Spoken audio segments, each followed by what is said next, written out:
autoimmune hepatitis. It is a chronic inflammatory liver disease, and the prevalence is about 100,000 in Europe, and predominantly it's female orientated, with about 80% of people being female, and I think that fits with the figures of our patients as well. It does affect all age groups, so young children can develop this condition and older people can as well. And it usually has no identifiable precipitant. As we said, maybe sometimes drugs can precipitate it or viruses, but we really don't know. You've seen this chart as well. This is just a chart showing the age distribution of our patients, which was from last year. So you can see that we do have some young patients going up to sort of 60s, 70s, and we've got some patients that are over 80 as well. It just shows it is a varied age range.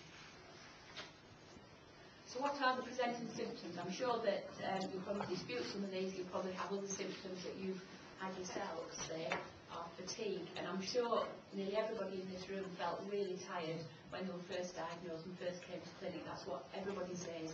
And even once they're on treatment as well, sometimes people come and complain of feeling tired all the time. They have a general feeling of ill health, just feeling generally yucky. Joint pains is another fairly common symptom. A lot of people on new diagnosis, on new presentation, have joint pains. Some people feel sick, some people vomit, they lose weight, they can often get a pain. A lot of people come and say, I've got an ache around the right side of my body. And occasionally people present with more advanced liver disease, so they may well be jaundiced, they may develop bruising. Sometimes people develop fluid in the tummy called ascites, that's how they present. But I'm sure if anybody wants to add to that, other people do or have presented with symptoms, different symptoms. Nobody got anything different? The textbooks must be right then. It's not always straightforward. Sometimes we label people as query autoimmune hepatitis, and again we do it on this scoring system. But we combine the biochemical features, so that's your blood results, your liver function tests. We look at the immunological test, that's the autoantibodies, the immunoglobulins, and then the features that the liver biopsy shows. And we add all of those together and come out with a score and decide whether it's definite autoimmune hepatitis or probable. We have to exclude other liver diseases, so when you first come to clinic, we exclude things like hepatitis B and C, Wilson's disease, hemochromatosis, all different sorts of liver disease we exclude before making a diagnosis of autoimmune hepatitis.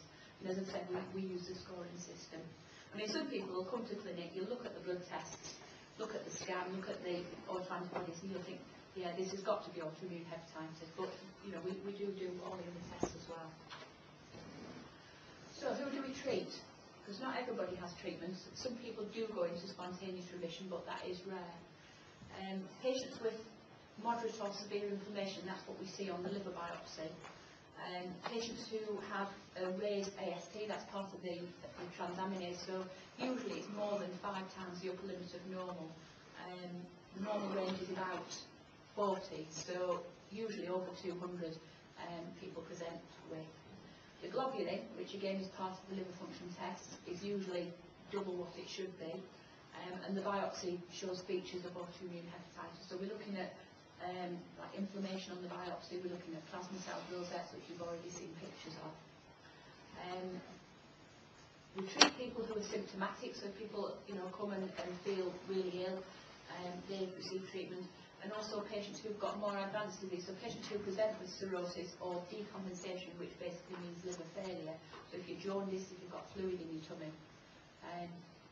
Some people will monitor the blood test for a while and sort of do a watch and wait and decide if it's not a definite diagnosis.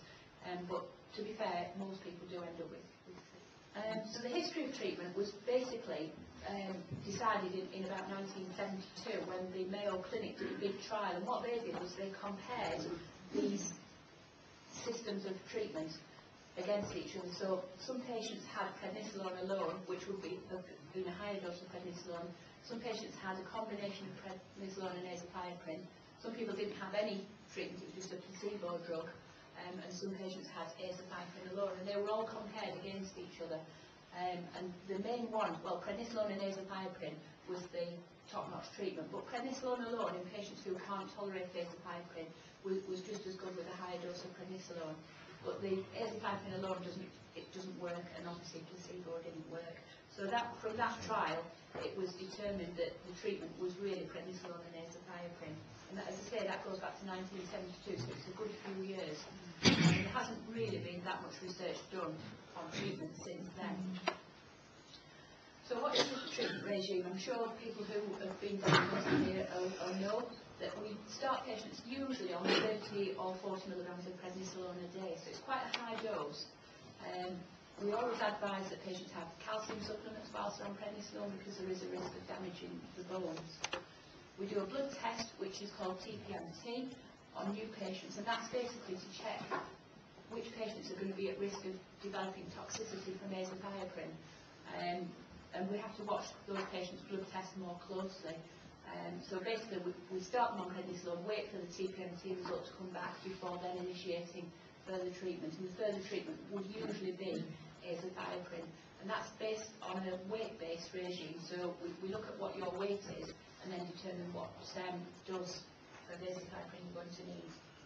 Some patients are intolerant of azathioprine. We start them on mycophenolate. So some of the main problems with azathioprine, it can cause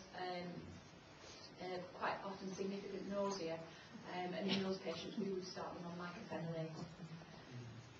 Usually we treat patients for 2 years with the combination of prednisolone and azathioprine or prednisolone and mycophenolate, and then we would repeat the liver biopsy to see if the histology is matching the liver function test. So if the liver function tests are normal and the histology is okay, then we can assume that you're in remission, but that's why we need to do the repeat liver biopsy. The liver function tests don't tell us everything that we need liver biopsy. Now, I know a lot of people are not keen on having liver biopsies. Maybe people have heard stories of people who've had bad experiences. You might have had a bad experience yourself, but it is really an essential test. If you're in remission, we would then plan to wean off the prednisolone gradually over a period of a few months, and we would increase the azathioprine to double the dose that you were originally on. And so eventually you would just solely be on azathioprine. And that's for people who are in remission. Throughout this period and afterwards, we continue regular blood monitoring. If patients are not in remission, and this is really not based on any major trials, but what we tend to do is we continue the prednisolone for a further year, which can be quite disconcerting for people because of the problems with prednisolone. And we also have the azathioprine dose increased, so basically on a little bit more immunosuppression. And then we would repeat the liver biopsy after another year of that treatment. So basically you're having 3 years worth of treatment, and then hopefully in remission after that period.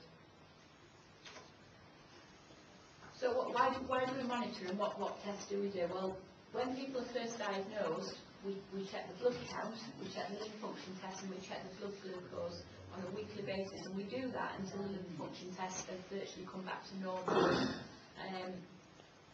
All patients should have a baseline DEXA scan, which is a bone scan. Everybody should be taking calcium and vitamin D tablets if they're on prednisolone. And sometimes, in some patients who are more at risk of osteoporosis, so people who are perhaps more elderly or who have had fractures before, we may well introduce what's called a bisphosphonate, so drugs like residronate or alendronate that some people will be on. But quite often we base these decisions on what the doctors at the metabolic clinic tell us. So we'll get a report and it will say, yeah, we would suggest X, Y and Z, and that's what we do. It's important to monitor blood pressure because steroids can put blood pressure up, and quite a few people will be on blood pressure medication as well. Weight is quite a big one because one of the big problems with steroids is that people put on weight, and about a third of people will put on significant amounts of weight on prednisolone, and I'll come to that in a little while. Once everything's stabilised and the blood tests have gone in the right direction, we've got the prednisolone dose down to a maintenance dose of 10 milligrams, then we would monitor patients every 1 to 2 months, usually every 2 months, during the sort of run up to the next biopsy.